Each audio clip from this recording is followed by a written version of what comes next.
के लगभग 7 बजे थे। लगातार तीसरे दिन भी आसमान काले बादलों से ढका हुआ था। मूसलाधार बारिश रुकने का नाम नहीं ले रही थी। गांव के किनारे बने मिट्टी के छोटे से घर में रामू, उसकी पत्नी गौरी और उनका बेटा छोटू रहते थे। लेकिन आज उनके घर में एक और परिवार भी ठहरा हुआ था। 2 अनजान मेहमान, एक पति और उसकी पत्नी, जो पिछली रात बारिश में फंस जाने के कारण यहीं रुक गए थे। दोनों अभी भी घर के अलग कमरे में चुपचाप सोए हुए थे। घर में अजीब सी खामोशी थी।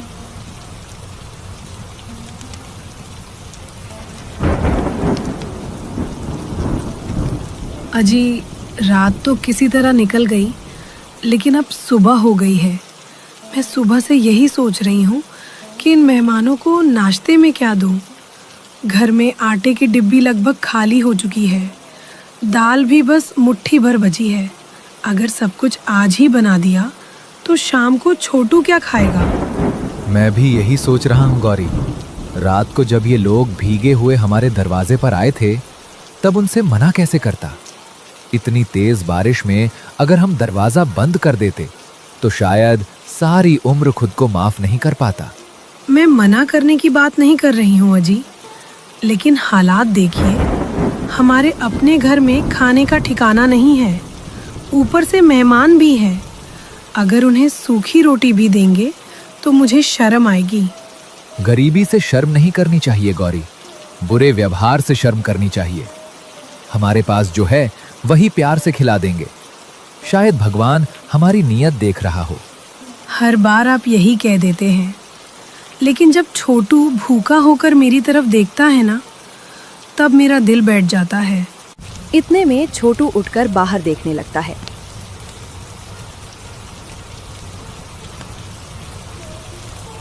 बाबा, बारिश अभी भी नहीं रुकी। क्या आज भी आप काम पर नहीं जाओगे? अगर बारिश थोड़ी भी कम हुई ना, तो मैं जरूर जाऊंगा, चाहे पूरा गांव घूमना पड़े। बाबा, मैं बड़ा होकर आपको कभी काम नहीं करने दूंगा। मैं बहुत सारे पैसे कमाऊंगा, फिर हमारे घर की छत भी नहीं बनवाऊंगा।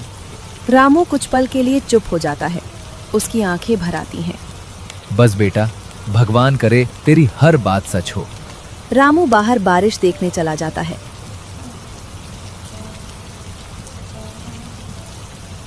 उधर गौरी चुपचाप रसोई में जाती है। वो आटे का डिब्बा खोलती है, फिर दाल का डिब्बा देखती है। दोनों लगभग खाली थे। वो कुछ पल तक वहीं खड़ी रह जाती है। अजी, जरा इधर आइए, मैं आपको कुछ दिखाना चाहती हूँ। क्या हुआ गौरी, इतनी घबराई हुई क्यों लग रही हो? देखिए, ये पूरा आटा बचा है, बस इतना।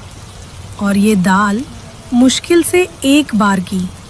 तेल भी तली में रह गया है। नमक है, लेकिन नमक से तो पेट नहीं भरता। मैं रात से यही हिसाब लगा रही हूँ कि अगर सुबह मेहमानों को खिला दूँ तो दोपहर में छोटू क्या खाएगा, और अगर छोटू के लिए बचाकर रखूँ तो मेहमानों को क्या खिलाऊँ। समझ ही नहीं आ रहा कि क्या करूँ। मुझे पता था कि घर की हालत खराब है, लेकिन इतनी खराब हो गई है इसका अंदाजा नहीं था।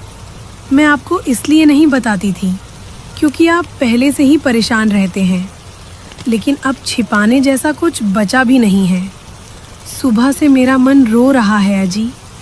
घर में मेहमान बैठे हैं और मैं उनके लिए ढंग की चाय तक नहीं बना पा रही। गौरी, गरीब होना कोई गुनाह नहीं है। गुनाह तब होता है जब आदमी अपना इंसानियत का धर्म छोड़ दे। हमारे पास जो है वही खिलाएंगे। अगर वो अच्छे लोग होंगे तो समझ जाएंगे, और अगर नहीं समझेंगे तो भी मुझे कोई पछतावा नहीं होगा। आप हर बार इतनी बड़ी बातें कर लेते हैं, लेकिन मैं एक औरत हूँ अजी। मुझे मेहमान के सामने खाली बर्तन देखकर शर्म आती है। उधर दोनों मेहमान धीरे धीरे जाग चुके थे। लगता है हम लोगों की वजह से इन्हें परेशानी हो रही है। हाँ, मैंने भी महसूस किया है। कल रात जब हम आए थे, तब भी इनके घर की हालत देखकर मेरा दिल भर आया था। अभी कुछ मत कहना, पहले थोड़ा और देख लेते हैं। वो कुछ सोचता है, फिर बिना कुछ बोले अपनी पत्नी की तरफ देखता है। तुम फिर वही करने जा रहे थे? नहीं, अभी नहीं, सही समय आने दो। उनकी ये बात दूर खड़ा छोटू सुन तो लेता है, लेकिन उसे कुछ समझ नहीं आता। ये अजनबी चाचा बार बार सही समय क्यों बोलते हैं? छोटू मेहमानों के पास जाकर बैठ जाता है। चाचा जी, आपको बारिश अच्छी लगती है? पहले बहुत अच्छी लगती थी, लेकिन अब बारिश देखकर कुछ पुरानी बातें याद आ जाती हैं। कौन सी बातें? मेहमान आदमी कुछ पल के लिए चुप हो जाता है। उसकी आंखों में हल्की नमी दिखाई देती है। जब तुम बड़े हो जाओगे ना, तब शायद समझ पाओगे कि कुछ बारिशें सिर्फ पानी नहीं लाती, कुछ पुरानी यादें भी साथ ले आती हैं। मुझे तो बारिश में कागज की नाव चलाना अच्छा लगता है। मेहमान आदमी मुस्कुरा देता है, लेकिन उसके चेहरे की मुस्कान के पीछे एक गहरा दर्द साफ दिखाई दे रहा था। बारिश लगातार बरस रही थी। छप्पर से पानी टपक रहा था। मिट्टी का आंगन पूरी तरह भीग चुका था। गौरी ने बचा हुआ थोड़ा सा आटा गूथा और कांपते हाथों से रोटियां बेलने लगी। उसकी आंखों में आंसू थे, लेकिन वो उन्हें बार बार पोंछ रही थी ताकि कोई देख ना ले। अजी, जरा इधर आइए। मैं सुबह से अपने मन की बात दबाकर बैठी हूँ, लेकिन अब और हिम्मत नहीं बची। आप खुद देख लीजिए, ये आटे की परात लगभग खाली हो चुकी है। बड़ी मुश्किल से 5 रोटियां बन पाएंगी। दाल भी बस इतनी बची है कि कटोरी के तले को छू सके। तेल खत्म होने को है। लकड़ियां भी गीली हो गई हैं। मेरी समझ में कुछ नहीं आ रहा। ऐसा लग रहा है जैसे एक माँ और एक गृहिणी दोनों एक साथ हार रही हैं। मुझे अपने भूखे रहने का दुख नहीं है अजी, लेकिन जब छोटू मेरी तरफ उम्मीद से देखता है ना, तब लगता है जैसे कोई मेरे कलेजे को मुट्ठी में दबा रहा हो। गौरी, मेरी तरफ देखो। तुम खुद को इतना मत तोड़ो। मैं जानता हूं कि इस घर की हर मुसीबत सबसे पहले तुम्हारे सामने आती है। तुमने कितनी बार खुद भूखे रहकर मुझे और छोटू को खिलाया है। मैंने सब देखा है, बस कभी कहा नहीं। लेकिन एक बात याद रखना, गरीब आदमी की सबसे बड़ी दौलत उसका दिल होता है। अगर आज हम अपने दरवाजे से किसी भूखे को लौटा दें तो शायद हमारे बर्तन भर जाएं, लेकिन हमारा मन सारी उम्र खाली रहेगा। मुझे भी डर लगता है, मुझे भी चिंता होती है कि कल क्या होगा, लेकिन मैं इतना जरूर जानता हूं कि भगवान देर करता है, अंधेर नहीं। वो हमारी परीक्षा ले रहा है।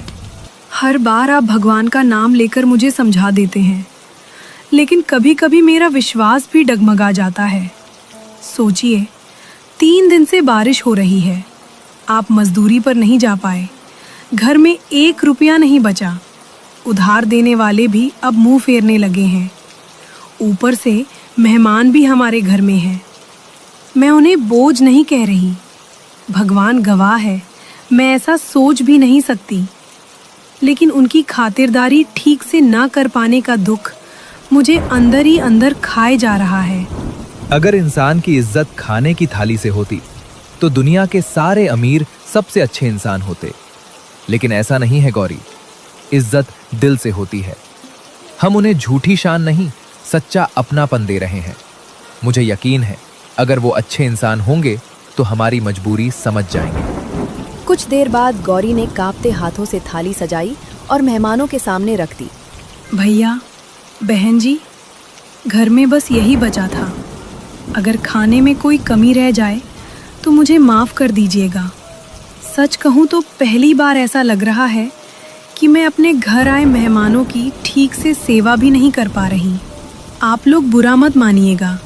हमारे पास जो था हमने वही पूरे मन से बनाया है। दुनिया का सबसे स्वादिष्ट खाना कौन सा होता है? वो खाना जिसमें घी ज्यादा हो, ऐसा नहीं। वो खाना जिसमें मसाले ज्यादा हों, ऐसा भी नहीं। दुनिया का सबसे स्वादिष्ट खाना वो होता है जिसमें परोसने वाले का दिल मिला हो, और इस थाली में मुझे वही दिखाई दे रहा है। लेकिन एक बात मेरी समझ में नहीं आ रही, तुम दोनों की थाली कहाँ है? अरे, हम लोग बाद में खा लेंगे, पहले आप लोग खाइए। मेहमान पहले खाते हैं, घर वाले बाद में। छोटू ने पहले ही खा लिया, बस आप दोनों खा लीजिए, उसके बाद हम भी खा लेंगे। नहीं रामू, मैं उम्र भर लोगों के चेहरे पढ़ता आया हूँ। तुम्हारी मुस्कान बता रही है कि तुम सच नहीं बोल रहे। तुम्हारी आंखें कह रही हैं कि तुम भूखे हो। तुम्हारी पत्नी की कांपती उंगलियां बता रही हैं कि इस थाली को बनाने में उसने अपने हिस्से का खाना भी छोड़ दिया है। अगर मैं ये सब देखकर भी चुपचाप खा लूं, तो मुझसे बड़ा स्वार्थी कोई नहीं होगा। ऐसी बात नहीं है भैया, हम सच में बाद में खा लेंगे। आप लोग बेफिक्र होकर खाना शुरू कीजिए। उसी समय छोटू मासूमियत से बोल पड़ा। माँ, आप फिर झूठ बोल रही हो ना? मैंने सुबह देखा था कि आटे का डिब्बा खाली हो गया था। आपने खुद कहा था कि अब बस यही आखिरी रोटियां बनेंगी। बाबा ने भी सुबह से कुछ नहीं खाया, आपने भी नहीं खाया। आप दोनों हमेशा कहते हो कि हमें भूख नहीं है, लेकिन रात को जब मैं उठता हूँ ना, तब आपको चुपके चुपके पानी पीते देखता हूँ। क्या पानी पीने से सच में भूख खत्म हो जाती है? छोटू की बात सुनते ही पूरे घर में सन्नाटा छा गया। रामू, अब एक शब्द भी मत कहना। जिस घर में माँ बाप अपने बच्चे के लिए भूखे रह जाते हों, जिस घर में मेहमान की इज्जत बचाने के लिए अपनी भूख छिपाई जाती हो, उस घर में बैठकर अकेले खाना मेरे बस की बात नहीं है। अगर खाना होगा तो हम सब साथ बैठकर खाएंगे, और अगर तुम लोग नहीं खाओगे तो मैं भी एक निवाला अपने मुंह में नहीं